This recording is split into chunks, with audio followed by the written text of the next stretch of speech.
Hello everyone and welcome to our first video in this new year 2022. My name is Abraham Leal, most of you already know me, and for those of you that do not know me or are new to the channel, well, welcome to Next2 channel. In this channel we go over 3D tips, news about the industry, tutorials, we do portfolio reviews, we do a little bit of everything. So this is a new year, guys. We're starting a fresh new year, and with this fresh new year, usually we have new goals, new things that we want to do, new improvements in our portfolio, in our work, in our industry, and a lot of different places, right?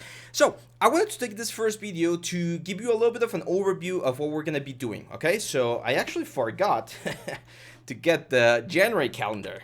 Let me get this January calendar real quick, because I'm going to show you something other than the calendar. Like, we're going to go through the calendar, where we're also going to be taking a look at a little bit of extra information that I have for you guys. It is related to 3D, and hopefully it will help a lot of you guys. So there we go. Now let's go here. Boom.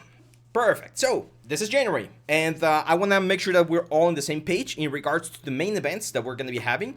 Of course, we have vacations on Saturday and Sunday, so we're starting our new beginning right here on Monday the 3rd. If you're seeing this video, if you're watching this video on Monday the 3rd, then welcome. If you're watching it later just to know what's going on throughout this month, then just make sure to keep tuning and listen to all of the news that we have.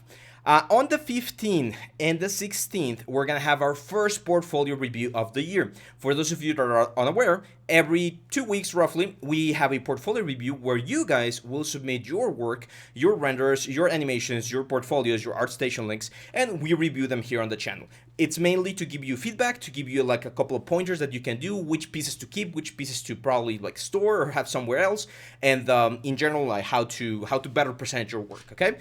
Now, if we have enough submissions, we might have another portfolio review on the 29th and the 30th, okay? So usually we have 2 portfolio reviews per month, but it depends on the amount of submissions that we get. You can submit several times, like you are welcome to submit several times. However, if we see the same works and you haven't changed anything or improved anything, then we're probably gonna see the same feedback that you are hearing on the previous ones. We're still gonna continue with the lighthouse. Let me do like the purple one.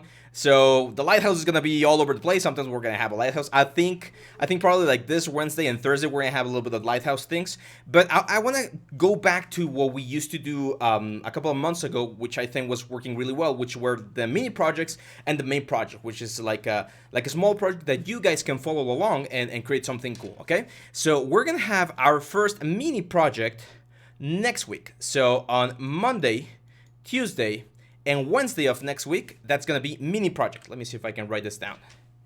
Mini project. There we go. Sorry for the super rough calendar this time around. And then next week, on the 17th, we're gonna have our full project. Okay, so for those of you that are unaware, the full project is usually a project that takes, I would say, like 2 or 3 hours to complete, and I'll be showing you one specific part. So let us know in the comments, because remember, guys, this is all about what you guys want from the channel. Let us know in the comments what kind of project should we do. I think we haven't done a ZBrush project in a long time. We've been doing a lot of Maya and texturing. Maybe the full project, I think it would be cool to do a little bit of maybe anatomy. I know some of you guys are interested in that, so maybe like an anatomy exercise, like a face sculpting or something, where I can take my time and really like show you the ropes of the whole thing. The mini project is probably gonna be like a modeling of a prop or something. If there's a specific thing you guys might wanna see or learn, let me know in the comments. And I have my little notepad here with all of the suggestions that you guys gave us during the live streams. And that's the great news as well. We are gonna have a live stream. I'm gonna have a live stream with you guys every single month. Okay. Now, for the live stream to work, I think it worked very nicely as with last time. So we're gonna have one that's good for like Indian time, so that people that are in India can watch it nicely. It's gonna be roughly at the middle of the day, so 12:30. And then we're gonna have another one. Well, it's gonna be the same day, but it's gonna be the next day for the guys over there, which is gonna be at 12:30. Well, might not be able to be 12:30 because I'm gonna go back to classes. Okay, so we're gonna have to schedule, but we're gonna have our live stream on the last week of each month. Okay. So last week of each month, we're gonna have our nice live stream, and that's gonna allow us to see where we're going, what else should we do, and stuff like that. Okay, so we're gonna have live stream right around here. Not sure exactly which day. Just keep in mind that we are gonna have our live stream.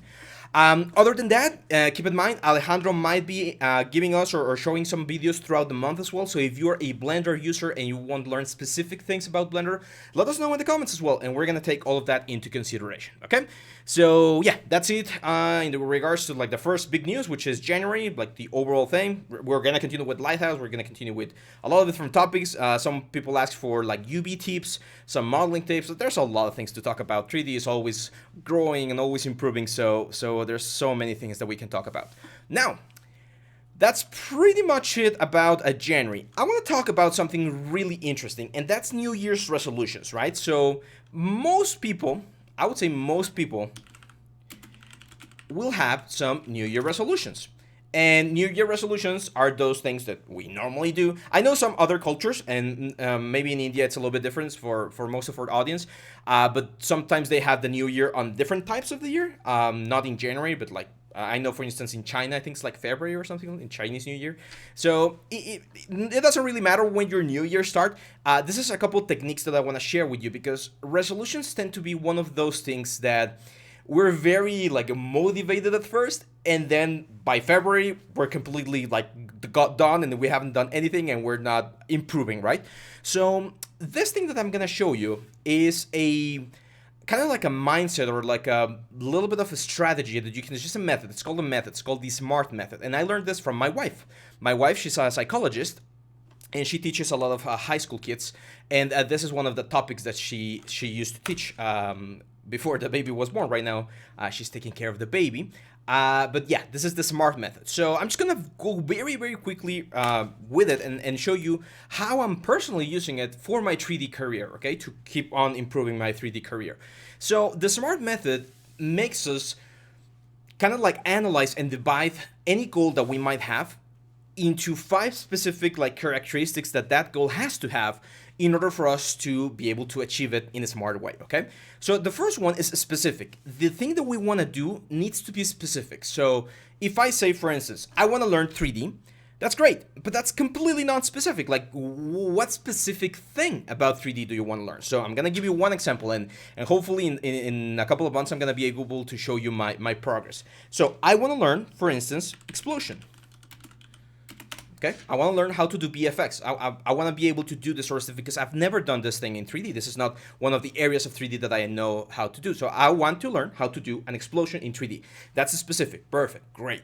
First step of my SMART method to my first resolution in the 3D world is done. I want to learn how to do explosions. Now, measurable. What does measurable mean? I need to be able to set a specific sort of, let's say, parameter that I know will work, or that I'm gonna be able to measure. So in my case, in this like explosion 3D thing, I want to do a big like nuclear explosion kind of thing, like this sort of thing, okay? So that's my measure. Like if I achieve like a little smoke grenade or like a little matchstick, then I can say that's not what I was going for. My measure is wrong. My parameter was wrong. I did not achieve exactly what I want. However, if I set my eyes on this specific goal, specific measurable, let's say 10 seconds of animation or 20 seconds of animation, I know that that's something I need to do. Now, this third one is probably one of the most important parts of the SMART method, which is achievable. You need to make sure that you're not setting your goals and your expectations like way higher than you can do right now. So the best example I tell my students whenever we talk about this SMART method is, imagine I wanted to run a marathon. If I haven't run the 5K race any time in my life, it's gonna be almost impossible for me to run a marathon next week. I'm gonna die probably in the middle of the race, right? So you need to make sure that you do it in specific steps. A lot of people were mentioning in the live streams that we have about character artists, right? Like character artist 3D. And they were like, I want to be like Rafael Grassetti. Yeah, great. I mean, Rafael Grassetti is probably one of the greatest 3D artists right now. He's like one of the rock stars, right? However, if you're just beginning your 3D career, if you're just starting, if you've just learned Maya in the last couple of months or ZBrush, then setting your goal to that specific goal will be a little bit disheartening, because it took that guy more than 10 or 20 years to get to the point to where he is now, right? So you need to be very realistic about your thing or your level, and try to aim for something that's a little bit closer. So I don't know, let's say, for instance, and I'm just saying this is super basic, but let's say I'm gonna do a bump. Like I've never done like a 3D model. I'm just starting 3D. My first goal is going to be model a bomb in Maya or in Blender or in any software.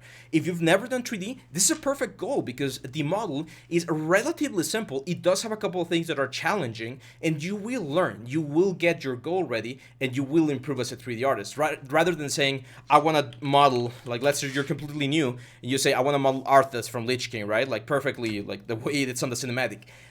It's going to be a little bit difficult, okay? So make sure that any goal you set for yourself is achievable, and that needs or it requires a lot of self self-knowledge. Like you really need to know where you're at and how much you can advance. If you're working like a couple of jobs or one or two jobs, if you don't have a lot of time, because like in my case I have still like a little baby, like I know that if I wanted to create like a destruction of a city and a spaceship and stuff, I'm probably not gonna be able to do it because I don't have the time. But a small like nuclear explosion, just like the cloud and the fire, I might be able to do it. I think it's achievable, and I'm gonna be able to get it where I want to go. Okay. The next one, this is, I think it's a little bit redundant, pun intended with the R, but it is important, so it needs to be relevant, right? Like, whenever you set yourself a goal, especially in the 3D world, you want to make sure that you're doing something that's relevant to whatever you want to do as an artist. In my case, I want to expand my knowledge of 3D, I want to know about VFX, so I do think knowing a little bit of this sort of like explosions and things will be good for my portfolio and my understanding of the 3D world in general. However, if I were like, let's say I'm just a 3D artist, or I'm a 3D artist, and I say, okay, my goal is to do a cubism painting. I mean, okay, it is specific, it is measurable, it is achievable, but is it really, really relevant to my career at this point of my life?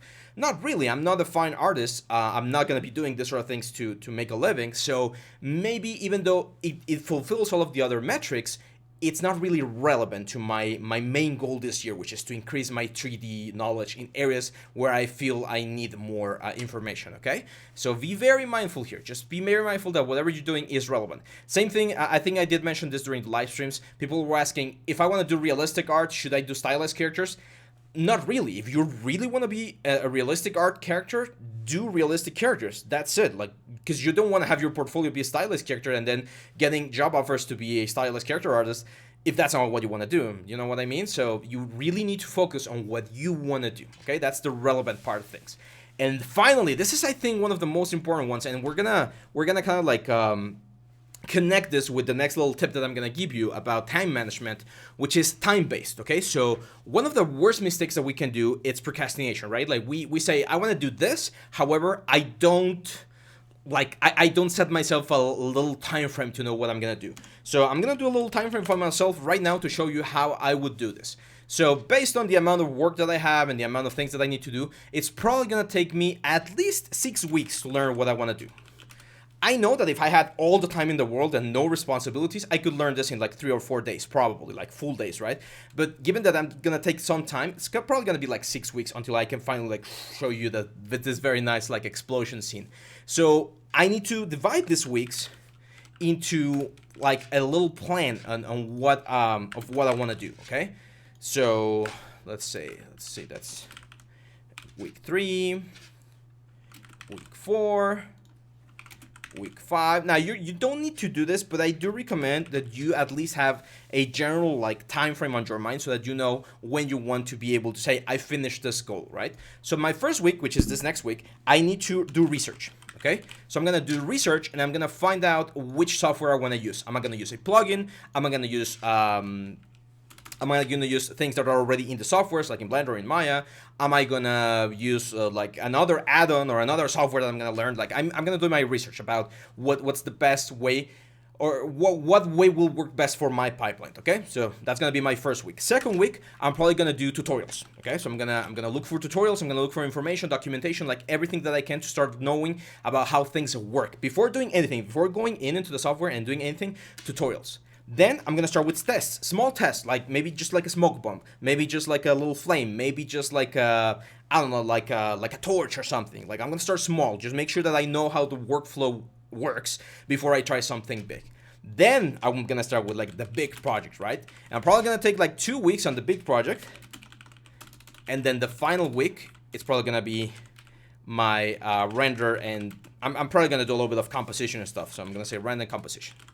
Okay. So this is very important. This time frame is very important because this is a time frame that's gonna keep me focused. Like I know that I need to manage and make sure that I finish this specific things in this time so that I fulfill my goal. Because if I just say, oh yeah, I want to learn it, but I never do anything about it, then you're not moving forward, right? So very, very important to follow this thing. So this is it, guys. This is the smart method. Now you can look this online. I know there's a lot of information out there. I'm not like a certified smart method like expositioner or whatever, but it's helped me. Like it's helped me make sure that I know specific things that I want to do, and this works for everything. For instance, if you want to be a little bit more fit, like you want to be healthier, you say, okay, I want to lose X amount of kilos. It's gonna take me this amount of weeks. I'm gonna do it at this rhythm. Maybe I can only do 15 or 20 minutes a day of exercise. That's the kind of thing that you do, but it needs to follow, or it's really helpful when you follow this sort of things. Now, finally, for those of you that are the struggle with procrastination, let me show you this one right here, which is very, very handy. There's an app for your phone. Some smart watches have this thing. Most of you probably already know about this one. For those of you that are not aware, the Pomodoro technique is Pomodoro is like a tomato. I think Pomodoro is the Italian name. It just says you're gonna work 25 minutes, like no distractions, and then you're gonna have a 5-minute break. And on that 5-minute break, you can do whatever you want. You can go to the bathroom, you can take a drink, you can play like a quick game of whatever game you like to play.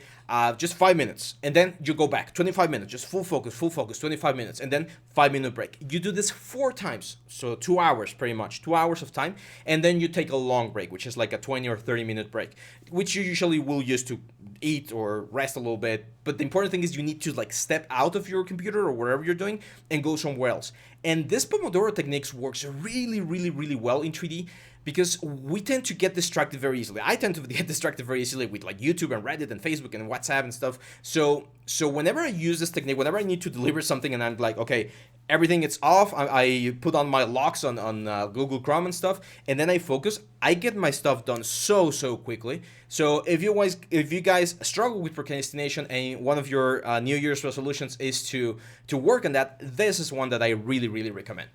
And that's it, guys. This is it. I know this is a little bit different. These are not like 3D stuff, but since we're going to be doing so much 3D this year, I thought it would be a nice idea to share with you these nice techniques. Happy New Year, everyone. I really wish that all of your like goals will be fulfilled throughout the years.